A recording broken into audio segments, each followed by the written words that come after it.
So let's start with objective of financial management. Objective of financial management.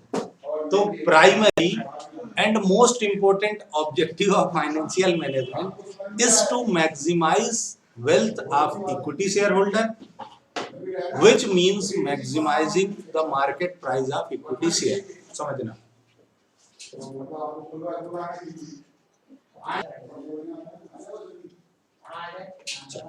तो देखो क्या है, जो आपके पास पैसा है उसको आप क्या चाहते हो, बढ़े, वो मैक्सिमाइज करना चाहते हो. तो बिजनेसमैन भी ये चाहता है कि क्या हो, हमारे जो वेल्थ है वो बढ़े. वेल्थ बढ़ने का मतलब होता है कि जो इक्विटी शेयर है उसका प्राइस बढ़े, और प्राइस बढ़ेगा तभी वेल्थ बढ़ेगी. भाई एक शेयर 10 रुपीज में यदि इशू हुआ और वो बढ़ते बढ़ते 1500 रुपए हो गया, तो 10 रुपए आपके 1500 रुपए हो गए. वेल्थ बढ़ी कि नहीं बढ़ी? बढ़ गई ना, बहुत बढ़िया. This is because of companies fund belong to the shareholder and the manner in which they are invested and the return earned by them determines their market value or price. यदि किसी कंपनी के share महंगे मिलते हैं मतलब company की goodwill ज्यादा अच्छी है, मतलब ये है कि उसका प्रॉफिटेबिलिटी अच्छी है. यदि किसी कंपनी की गुडविल अच्छी होती है, उसका प्रॉफिटेबिलिटी अच्छी होती है, उसके प्रोडक्ट में क्वालिटी होती है, तो उसमें प्रॉफिटेबिलिटी होगी, तो ही बिजनेस चलेगा. ठीक है. Market price of equity share increases if the benefits derived from a decision exceed the cost involved. Benefit आपको तभी होगा जब आपकी जो कॉस्ट है उसके ऊपर जाएगा रिटर्न. मतलब कहने का ये है कि आपने लोन लिया 10 लाख रुपए और रेट ऑफ इंटरेस्ट है 10%, तो साल भर में आप 1 लाख रुपए इंटरेस्ट पे करते हो उस पे. अब यदि आप उस 10 लाख से साल भर में 1 लाख रुपए से ज्यादा कमाते हो तो प्रॉफिट में हो, क्योंकि 1 लाख तो आपको ब्याज ही चुकाना है. यानी यदि आपकी कमाई 1,10,000 रुपए हुई तो आपका रिटर्न कितना बना? सिर्फ 10,000, क्योंकि 1 लाख आपकी कॉस्ट ऑफ फंड है. क्लियर है? बढ़े आगे. So all the financial decision All the financial decisions, major and minor, are made with the objective of making some value addition. कोई सा भी फंड हो, कोई सा भी फाइनेंशियल मैनेजमेंट हो, चिंगम खिलाना पड़ेगा. उसका ऑब्जेक्टिव क्या होता है? वैल्यू एडिशन, यानी प्रॉफिट मैक्सिमाइजेशन और वेल्थ मैक्सिमाइजेशन. फाइनेंशियल मैनेजमेंट का मेन जो ऑब्जेक्टिव है वो सिर्फ और सिर्फ यही है कि हमको वैल्यू एडिशन करना है, प्राइस मैक्सिमाइज करना है, यानी प्राइस बढ़ाना है. अच्छा, प्राइस कब बढ़ेगी? जब आप सिस्टमैटिक इन्वेस्ट करोगे, सिस्टमैटिकली आपका बिजनेस रन करेगा, तभी आपका प्रॉफिट होगा. प्रॉफिट होगा तभी मार्केट का जो प्राइस है वो बढ़ेगा, आपकी गुडविल होगी. ग्रोथ तभी होगी ना जब कमाओगे तभी. For example, while taking decision to invest in a new machine, financial management aims to ensure that benefit from such investment exceeds the cost. 5 lakh की मशीन खरीदी, कमाई नहीं पा रहे हो, तो क्या मतलब? कहीं हो एफडी कर देते इससे अच्छा तो. बराबर. So that some value addition takes place for betterment of market price of share. यानी यदि शेयर का वैल्यू एडिशन होगा, प्रॉफिटेबिलिटी होगी, तो आपके बाजार में आपके शेयर का प्राइस भी बढ़ेगा. शेयर मार्केट में जो इंटरेस्टेड होते हैं उनको हो सकता है ये और इसका अगला चैप्टर थोड़ा अच्छे से समझ में आए, और जिनको इंटरेस्ट नहीं होगा या जो जिनको कोई जानकारी नहीं होगी, हो सकता है ये चैप्टर बोर लगे, लेकिन उनको मजा आएगा जो शेयर मार्केट को थोड़ा बहुत समझते हैं. और नहीं समझते हैं तो बताना, पहले वो समझाऊंगा उसके बाद ये समझाऊंगा. सिर्फ से देखो, सीधी सी बात है बेटा, कोई भी कंपनी हो, है ना, कोई भी कंपनी हो, यदि उसके प्रोडक्ट इजीली अवेलेबल हैं, उसके प्रोडक्ट यदि इजीली अवेलेबल हैं,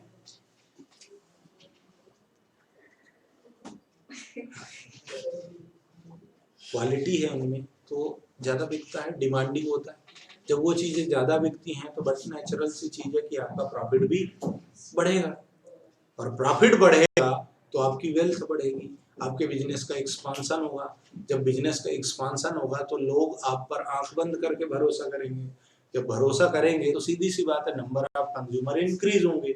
नंबर ऑफ कंज्यूमर इंक्रीज होने का ही मतलब क्या है कि आपका प्रॉफिट बढ़ा।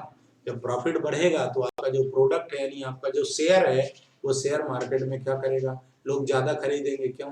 क्योंकि इसके शेयर पे पैसा लगा दो तो यहाँ से कमाई ज़्यादा होगी, ऐसा दिमाग में है लोगों के। इसीलिए लोग बात क्या कोशिश करते हैं, या तुम भी यदि कभी शेयर मार्केट में पैसा लगाने का सोचो तो ये ध्यान रखना कि एज प्रेजेंट पहली बात तो शेयर मार्केट में जाने के लिए हमारे पास दो चीजें हैं, लॉन्ग टर्म या शॉर्ट टर्म। हमें जो प्रॉफिट चाहिए वो कब के लिए चाहिए, दाल रोटी के लिए पैसा चाहिए यानी शॉर्ट टर्म में प्रॉफिट चाहिए या लॉन्ग टर्म में चाहिए। तो बेटा शॉर्ट टर्म में यदि प्रॉफिट चाहिए तो वो रिस्की इन्वेस्टमेंट होगा, वहां पर रिस्क ज्यादा होगी, मोर रिस्क मोर गेन, है ना। और रिस्क है तो इश्क है, प्रॉफिट ज्यादा है ना, क्योंकि प्रॉफिट से ही तो इश्क है, बराबर है। भटकने नहीं बेटा, पढ़ने के दिन है, परीक्षा का बराबर है। यदि उस प्रोडक्ट की प्रॉफिटेबिलिटी ज्यादा है तो जो शेयर बाजार है उस पर क्या इम्पैक्ट आएगा कि लोगों को दिमाग में आएगा कि ये प्रोडक्ट बहुत ज्यादा बिक रहा है, मतलब ये प्रॉफिट कमा रही है, तो ये कंपनी डिविडेंड भी देगी। ये कंपनी क्या करेगी, डिविडेंड भी देगी। अभी डिविडेंड देगी का क्या मतलब है, बस मैं इस लाइन पे नहीं जाना चाह रहा था, तो मैं यहाँ पर ब्रेक लगाता हूँ और बुक के हिसाब से आगे बढ़ता हूँ। आगे आएगा डिविडेंड डिसीजन, अगला पॉइंट इसमें आएगा तो मैं और विस्तार में समझाऊंगा डिटेल में। डन, आगे बढ़ें। Market similarly when finance is procured यानी सिक्योर्ड है पैसा आपका, कंपनी इतना अच्छे से मैनेजमेंट कर रही है, the aim is to reduce the cost so that the value addition is even higher. हर कंपनी ये कोशिश करती है कि जो कॉस्ट ऑफ इन्वेस्टमेंट है वो हमारी कम हो, सोर्सेस ऑफ फंड की जो कॉस्ट है वो कम हो। यदि वो कम होगी तो सीधी सी बात है आपका प्रॉफिटेबिलिटी बढ़ जाएगा। All those avenues of investment, mode of financing, ways of handling various component of working capital must be identified, which will ultimately lead to an increase in the price of equity share। यानी कि जब आप fund invest करोगे तो आपको हर angle सोचना है, उसके पॉजिटिव इम्पैक्ट, नेगेटिव इम्पैक्ट, अच्छा क्या है, बुरा क्या है, फ्यूचर क्या है, क्योंकि टेस्ट और प्रेफरेंसेस चेंज होते रहते हैं, है ना। कल को नोकिया बाजार में किंग पिन था मोबाइल सेक्टर में, मोबाइल आदमी नोकिया के अलावा कोई नहीं लेता था दूसरा, लेकिन भाई साहब का एक डिसीजन कि दादा मैं एंड्रॉइड पर काम नहीं करूंगा, ले डूबा। सैमसंग ने बोला था मैं तो वो करूंगा जो लोग पसंद करते हैं, और बंदे ने सबसे पहले एंड्रॉइड देना शुरू किया और सैमसंग एक टाइम पे किंग पिन हो गया। नोकिया को लोगों ने नो करना शुरू कर दिया, उनने बोला मैं तो विंडोज पे काम करूंगा, तो लोगों ने बोला यार दादा लैपटॉप भी विंडोज, सिस्टम भी विंडोज और मोबाइल भी विंडोज, क्या पगला समझा है क्या। और उसकी जो एप्लीकेशंस थी वो इतना यूजर फ्रेंडली नहीं थी कि लोग उसको आसानी से यूज कर पाए, इसलिए नोकिया क्या हो गया, पिट गया। तो उसका डिसीजन गलत था, यानी उसने जो इन्वेस्टमेंट किया विंडोज सॉफ्टवेयर डेवलप करने में वो उसका गलत डिसीजन था, पैसा डूब गया। धीरे धीरे बाद में जब समझ में आया तो वो अजय देवगन के पास गए, फिर उन्होंने समझाया बेटा देख मैंने बहुत पहले गाना गाया था, धीरे धीरे आगे बढ़ाना है, फिर हद से गुजरना है। तो वापस ये किस में आए कि नहीं यार हम भी अब एंड्रॉइड बनाएंगे धीरे धीरे, पर अब वो पोजीशन तो नहीं रही। यदि वो पहले ही इस पोजीशन पे आ जाते तो मजा आ जाता उनको, है ना, उनका मार्केट जो डाउन हुआ है वो नहीं होता। डन। उसके बाद तुमको भी मालूम है धीरे धीरे जो क्रूड ऑयल है इसके प्राइस बढ़ने शुरू हो गए। क्यों? क्योंकि देखो हम लोग जो होते हैं ना वो सिर्फ समझाने के लिए बोल रहा हूँ, कुत्ते की दुम होती है, पाइप में डाल के रखोगे सीधी नहीं वापस टेढ़ी। हमको ये मालूम है कि जो रिसोर्सेस हैं नेचर के वो लिमिटेड है और स्कैर्स हैं, यानी उनकी उन संसाधनों की कमी है, लेकिन हम फिर भी ऐसे तबीयत से इस्तेमाल करते हैं कि आदमी नहाएगा तो सावर में ही नहाएगा, नल में बाल्टी में निकाल लो 10 मग्गे डाल लो, वैसे भी ठंड का मौसम है, पर फिर भी वो लगाता है गीजर, गाजर लगाएगा और पानी गर्म करेगा और फिर तबीयत से नहाएगा। मतलब जहाँ 1 बाल्टी पानी लगना चाहिए वहां 10 बाल्टी यूज कर ले, फिर बोलेगा अरे यार पानी की कमी है। तो कमी कहाँ है?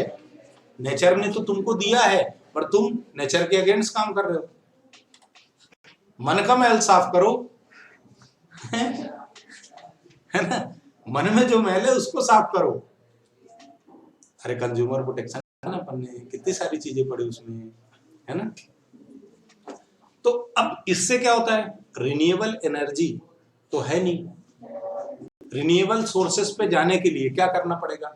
उन सोर्सेस को महंगा करना पड़ेगा जो लिमिटेड है, क्योंकि डिमांड और सप्लाई पर डिपेंड करता है कि आपका प्राइस क्या होगा। यदि किसी आइटम की डिमांड ज्यादा है और सप्लाई कम है, मांग ज्यादा है और पूर्ति कम है, तो क्या होगा? प्राइस बढ़ जाता है। सही बोल रहा हूँ? बोल रहा हूँ? सही बोल रहा हूँ? अटेंटिव रहना चाहिए ना। तो समझ गई थी कि बस आया मोटा हमारे को। तो इसमें क्या होगा? जब डिमांड बढ़ी, सीधी सी बात है, नेचुरल सी चीज है कि डीजल के रेट कम होना चाहिए, क्योंकि सारा का सारा ट्रांसपोर्टेशन उसी से होता है, इसलिए वो उससे लाइफ जो नेसेसिटी, मतलब लाइफ के लिए जो कंज्यूमिंग गुड्स होते हैं वो महंगे हो जाते हैं, उसकी कॉस्ट बढ़। बट यदि तुम्हें रिन्यूएबल सोर्सेस में जाना है तो तुम्हें वो सोर्सेस जो लिमिटेड हैं, स्कैर्स हैं, उनको महंगा करना पड़ेगा। अच्छा, पेट्रोल डीजल के जितने भी वाहन होते हैं, सफाई नहीं दे रहा हूँ ना मैं किसी का पक्ष ले रहा हूँ, सिर्फ तुम्हें ये क्लियर कर रहा हूँ कि ये रीजन एक हो सकता है, ठीक है? अच्छा, कोई ये भी कह सकता है कि इलेक्शन के टाइम पे तो ये सारा ज्ञान साइड पुड़िया बना के जेब में रख ली जाती है, सारे ज्ञान, वो पॉलिटिकल व्यूज है, और वो पॉलिटिकली जब अपन डिबेट करेंगे तो बात कर सकते हैं, है ना? बट अभी क्या, यदि आपको दूसरे एनर्जी में जाना है तो ये वाली चीज आपको महंगी करनी पड़ेगी, लेकिन मैं भी इसके फेवर में नहीं हूँ कि डीजल महंगा किया जाए। भले आपको ट्रांसफॉर्मेशन करना है तो आप उनके रिसोर्सेज बढ़ाओ, उनको और सस्ता करो, उनमें और सब्सिडी बढ़ाओ। हालांकि जो नई पॉलिसी आई है स्क्रैप पॉलिसी व्हीकल्स पे, उनमें सब्सिडी आपको 25% से लेकर के 40% तक सब्सिडी दी जाती है। यानी आप डीजल इंजन, पेट्रोल इंजन का कोई भी आपके पास व्हीकल है, उसको आप जमा करो, इलेक्ट्रिक व्हीकल लोगे तो उसका जो कॉस्ट है उसमें आपको 35 से 40% का डिडक्शन मिलेगा। यानी 10 लाख का आइटम आपको 6-7 लाख रुपए में पड़ेगा, 3 लाख आपको वो बेनिफिट मिलेगा। बियॉन्ड आपका जो रीसेल वैल्यू है आपके प्रोडक्ट का, वो यानी आपका जो रीसेल वैल्यू है प्रोडक्ट का वो तो मिलेगा ही मिलेगा, साथ में जो अदर देन दिस जो टैक्सेस लगते हैं, तुम लोगों को मालूम नहीं होगा कि जितने भी व्हीकल होते हैं, वाहन होते हैं, उनमें जो टैक्स लगता है। देखो बेटा, पहले चलता था एक्साइज ड्यूटी, एक्साइज ड्यूटी यानी मैन्युफैक्चरिंग पर लगने वाला टैक्स। ये चूहा बना रहे हो तो इसकी मैन्युफैक्चरिंग हो गई। अब ये जब फैक्ट्री से बाहर निकलेगा तो बिना एक्साइज ड्यूटी टैक्स भरे बाहर नहीं निकल सकता। उसके बाद वैट इनकम टैक्स, ये सब फलाना ढिमकाना, ये बाकी चीजें, पर फैक्ट्री में बन के ये बाहर निकलने से पहले इसमें टैक्स लगता था, वो क्या लगता था? एक्साइज ड्यूटी, जिसको आज की डेट में बंद कर दिया गया है और नाम हो गया जीएसटी। बहुत सारे टैक्सेस लगते थे, करीब 17 तरह के टैक्सेस लगते थे, जिनको गवर्नमेंट ने बंद करके एक ही नाम दे दिया, जीएसटी लगेगा। हाँ, तो जीएसटी के रेट कैसे डिसाइड किए? देखो, पहले अप्रोक्सीमेटली हम 40 से 45% टैक्स भरते थे ये कमोडिटीज पे। ये जितनी भी कमोडिटी है इनकी जो कॉस्ट होती थी, मतलब ये तुम्हारा 100 रुपए में तुमने खरीदा, हालांकि ये महंगा है, 1000 रुपए वाला है, बहुत पहले का है ये, इसको मतलब 10 साल पुराना है, ये 10 से 12 साल पुराना है। लॉजिटेक का वो भी कैसा है, वायरलेस है, तो उस टाइम पे चीजें महंगी आती थी ये वाली। अभी ये मान लो 1000 रुपए का है, तो उसमें टैक्स ही अपने को 350 से 450 रुपए तो टैक्स ही भरना पड़ता था गवर्नमेंट ने, क्योंकि बहुत सारे टैक्स लगते थे, entry tax, excise tax, custom duty, VAT tax, purchase ऐसे करके बहुत सारे टैक्स लगते थे, सब खत्म करके बोला एक ही टैक्स लगेगा, उसका नाम होगा जीएसटी। अच्छा, उसका रेट कैसे डिसाइड किया? उसका रेट ऐसे डिसाइड किया कि ऐसी चीजें जिन पर टैक्स रेट 30% से ज्यादा था, सारे टैक्सेस मिला के, वो जो 17-18 तरह के टैक्स लगते थे वो सारे मिला के, जिन पर रेट डायरेक्टली या इनडायरेक्टली 30% से ऊपर जा रहा था, उनको उन्होंने बोला कि हम सिर्फ कितना लगाएंगे, 28%। अच्छा, तुम्हें पहले 17 तरीके के टैक्स के कैलकुलेशन करने पड़ते थे और 17 तरीके के टैक्स के रिकॉर्ड मेंटेन करने पड़ते थे, अब नहीं करना पड़ता, अब सिर्फ एक ही मेंटेन करना है, जीएसटी, उसका रेट कर। अच्छा सर, तो देखो 18, 28, 12, 5, 6 ये जो रेट है ये कैसे डिसाइड किए गए हैं? स्लैब रेट जो इनका, जैसे कई किसी चीज में यदि 28% का जीएसटी लगता है तो उसमें पहले पुराने स्ट्रक्चर के हिसाब से यदि रेट 30% से ज्यादा था तो वो वाली चीजें पर अब कितना लगता है? सिर्फ 28। अच्छा सर, जिस पे 18 है वो जो 18% से ऊपर का टैक्स रेट वाला आइटम था लेकिन 30 से कम, वो किस स्लैब में है? 18 में। तो कहीं ना कहीं बेनिफिट तो हुआ होगा, बराबर। अच्छा, इससे गवर्नमेंट का रेवेन्यू लॉस होता है, क्योंकि इंफ्रास्ट्रक्चर डेवलप करने के लिए, डिफेंस इक्विपमेंट तैयार करने के लिए, देश को संभालने के लिए फंड तो चाहिए, आएगा कहां से? सीधी सी बात है, तेरा तुझको अर्पण क्या लागे मेरा, यही होगा ना, सीधी सी बात है। गवर्नमेंट क्या प्रोडक्शन हाउस थोड़ी ना होता है कोई पैसे जनरेट कर, सर करेंसी छापती है ना सरकार, करेंसी कैसे छापती है? रिसोर्सेस पे डिपेंड करता है, आपके पास कलेक्शन फॉरेन रिजर्व कितना है, आपके पास गोल्ड कितना है, मेटल कितना है आपके पास, गोल्ड सिल्वर, ये कितनी चीजें हैं, आपकी एसेट कितनी, इस पर डिपेंड करता है कि आप करेंसी कितनी छाप सकते हो। ऐसा मन से नहीं छापते, है ना, ये ध्यान रखना, नहीं तो कोई भी छाप ले। अच्छा, जब छापने ही है, फ्री फंड का श्रीखंड खाना है, तो करेंसी का चलन ही बंद कर दो। अरे जब मन से ही छापना है तो ट्रेंड ही खत्म ही कर दो ना, उसको एग्जिस्टेंस में क्यों लाना?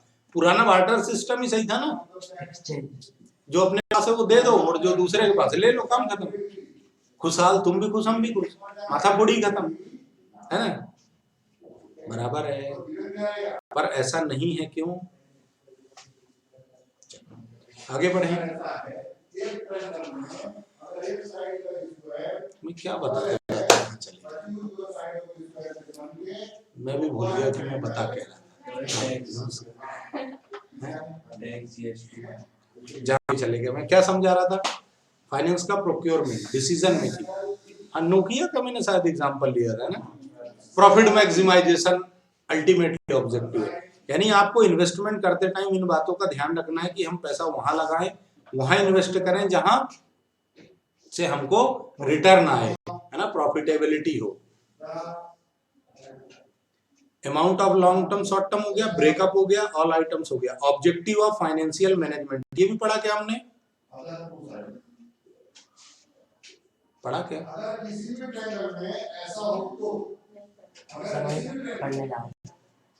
यही पढ़ रहे थे, तो अच्छा हाँ, अपन यही पढ़ी, यही छुट्टी करने का टाइम आ गया, चलो ठीक है।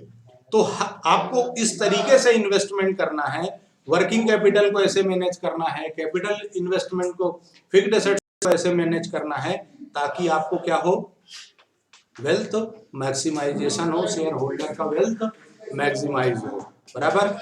अब फाइनेंशियल डिसीजन की बात हम कल करेंगे। हाँ, बस थोड़ा सा और चीज देख लो, यदि शेयर प्राइसेस इंक्रीज होते हैं तो फाइनेंशियल वेल्थ बढ़ती है, शेयर का प्राइस बढ़ता है।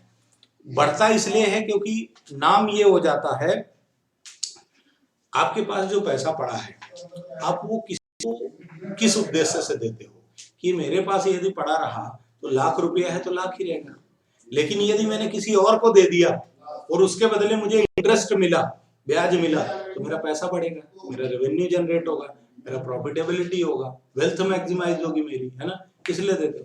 तो जब आपने कंपनी को ₹1,00,000 दे दिए, शेयर उसके आपने ले लिए, या डिवेंचर ले लिया आपने, या लोन दे दिया कंपनी को, तो आपका ऑब्जेक्टिव क्या था, मेरे को रिटर्न मिलना चाहिए।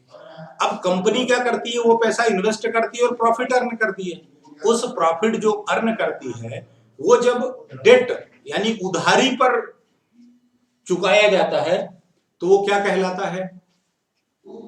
जब उसकी उधारी चुकाई जाती है मतलब इंटरेस्ट पे किया जाता है, लेकिन यदि वही इंटरेस्ट शेयर होल्डर को दिया जाए तो उसका नाम इंटरेस्ट ना होकर के डिविडेंड हो जाता है।